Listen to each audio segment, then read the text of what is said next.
So, you're in the market for a new home. That's a pretty big deal for anyone. Some home buyers are lucky they find what they're looking for right off the bat.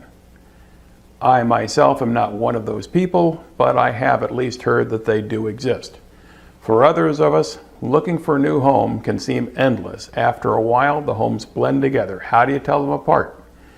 You need a knowledgeable real estate professional, someone who knows the market and the inventory of available homes in your area. Is one home a better buy than another? Does the house have more value than that one? The real estate professional can give you the answer. And you need to know what you're looking at. Is this house going to be your dream home, or is it going to be a nightmare?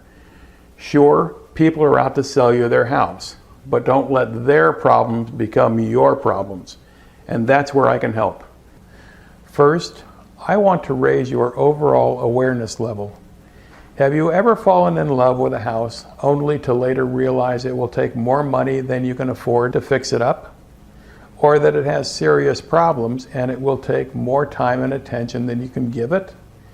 It's more than just a waste of your time and energy. It's a major disappointment.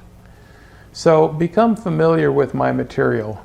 As you drive around looking at houses, you'll be able to size them up more quickly and come to more accurate decisions about them.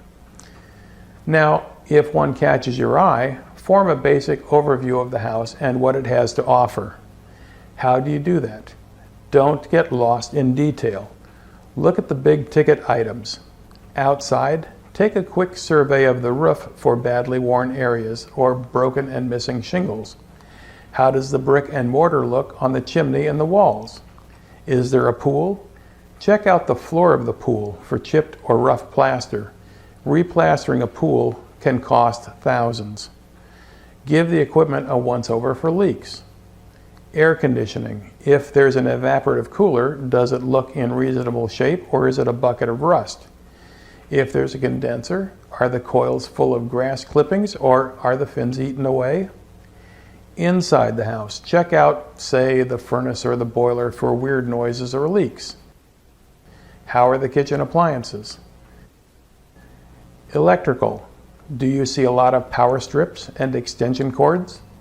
Plumbing. Check the ceilings below second-story sinks and toilets for signs of leaks. Turn on a faucet to see if the water has enough pressure or if it's rust-colored. How does the water heater look?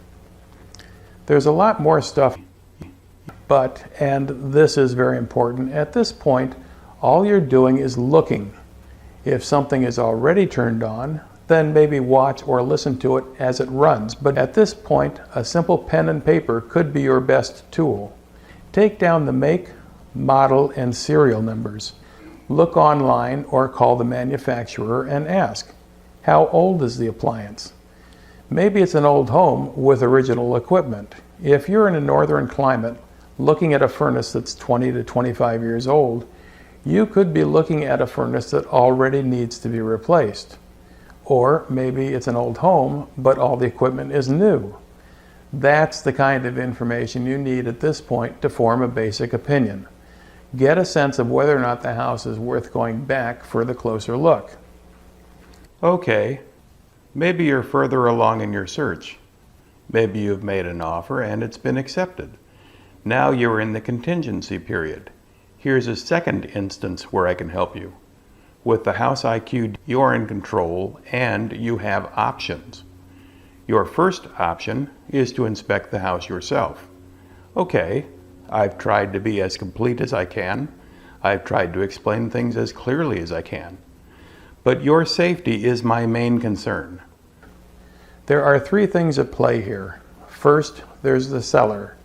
Some people are out to unload their property in spite of or because of unsafe conditions which they may or may not disclose to you. They could be just hoping you don't discover those unsafe conditions. Second, there's you. Be careful. Buying a home can be an exciting time in a family's life, but don't make the inspection a family occasion. Leave the kids with a friend. Don't bring the dog. Use common sense. If you are going to look at things, sure, you want to be fair. But if something's jammed, don't force it. If something won't open, don't pry it. If something doesn't work, don't try to make it work. It's enough to simply know that it doesn't work. Be careful, be respectful of property that still belongs to someone else. And third, there's the item itself. Things break, things wear out, and things could very well fail just as you turn it on. I want to show you how things work and how they are likely to break, but I cannot possibly foresee all the circumstances that you may run into while looking at a house. And I can't protect you from any dangerous conditions that may already exist or that may arise during the course of your survey. I will not be held liable for any injury to you or anyone else, nor for any damage to any property you happen to look at. Do your inspection, but be careful and be ready to get help anywhere along the way. For example, your local public gas utility may inspect the gas-burning appliances, furnace, water heater, pool heater, and they might do it for free. That is your second option. Bring in someone to inspect a specific trade. For example, if you learn that the house was wired with aluminum wiring, then I think you should definitely bring in an electrician to look over the entire electrical system. Or if you run into something I don't happen to cover, you should bring in a licensed contractor to look it over for you. You get the idea. Your third option is to bring in a certified home inspector, but ask to see sample reports from a few inspectors because they don't inspect everything. Important things like heat exchangers and main gate valves, for example. And now is not the time to let anything slip through the cracks. My goal is to equip you as best I can to help you get the best house for you. Again, first, you will be able to size up houses more quickly and more accurately. But second, my comments are slanted to help you as the potential owner of the house. Any inspector is there simply to take sort of a snapshot of the house as it sits now. Your interests are more long-term. An inspector and I both recently looked at a 50-gallon water heater. We both said it was working properly. But I went on to find out that the heater was 9 years into a 6-year warranty on the tank. That's the difference I'm talking about. You need to know about things now that you might not want to have to deal with later. Whoever you bring in to help you with your inspection, you will be able to hire a more knowledgeable person. You should hire someone who knows more than you, someone who can tell you stuff you can't see for yourself. If you know this much, you might hire somebody here. But if you know this much, you're going to hire somebody here. You will be able to communicate more fluently with your outside person. Knowing what you will soon know, you can start that much further down the road to reach an even more focused and detailed picture of the house. And knowing what you will soon know, you will be able to read and understand their report in greater depth and detail. Okay, so you picked out a house, you're moving ahead with the purchase. I want to help you out in a third way. I want you to have a better understanding of what it will take to maintain the house going forward. Why buy a house only to watch it fall into disrepair because you can't afford to keep it up? If you find that the furnace or the dishwasher isn't expected to last that much longer, maybe you can do something about it now before you close escrow. But if not, just knowing its condition will help you plan ahead. Some toilets are significantly more expensive to repair than others.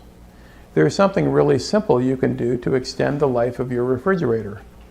Did you know that how you mow your lawn can harm your air conditioning system seriously? Now, if you follow my material, you will turn up a lot of information. I'm not trying to bog you down with detail. Instead, I want to help you get a thorough and accurate assessment of the house. Don't let anyone rush you. Don't let anyone discount what you are doing. Those are distractions designed to keep you from coming to your own conclusions about the house and its components. I'm simply trying to give you the means to get as much information as you can get about the house, information you can use. You decide what's important to you. Those are the things you should pay for. Maybe the sellers think they're throwing in a great refrigerator, but after taking stock of everything, you decide you're going to replace the kitchen appliances anyway. So maybe they take their great fridge and the oven range for that matter with them and knock the price down some. It's a win-win situation. Okay, here are some things to watch out for when you look at houses, and your realtor can help you with this. First, is the house empty and staged? That is it fake furniture? Are the beds undersized to make the bedrooms appear larger? Are pieces of furniture missing from the room so that it seems more spacious? What would you put in the kids' bedrooms? Look to see if that stuff is there. A bed, sure, but is there a dresser, a desk, shelves on the wall? If there's a lamp on the table, does it work? Maybe the area does need a lamp, but there's no outlet close by. Then you're going to have to run at least an extension cord to make it work. 2, is the house for sale because the property was flipped? If so, the seller doesn't necessarily have a personal stake in the house. Ask what work was done. In particular, check the workmanship. Were quality items, decent faucets installed? 3, was the property fixed up to suit the unique tastes of the seller? Paint and wallpaper you can change. The shower wall made out of glass block is a little more involved.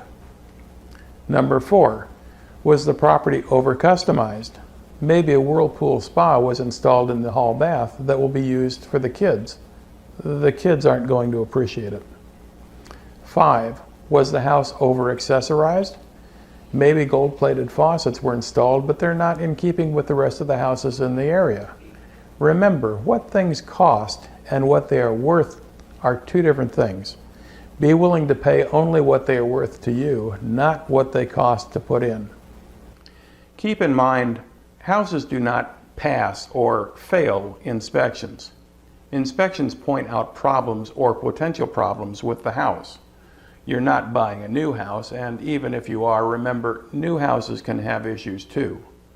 The inspection is not a fix-it list. It's a negotiating tool. Start with any safety issues. Is there something that absolutely must be fixed just to make the house safe to live in? Don't laugh, I'm serious. Then prioritize the rest of the items. What can't you live with, and what's it worth to you to have it changed? What can you live with? If there's something you don't want to have to deal with later on, then discuss it with your realtor now. It's too late once you close escrow.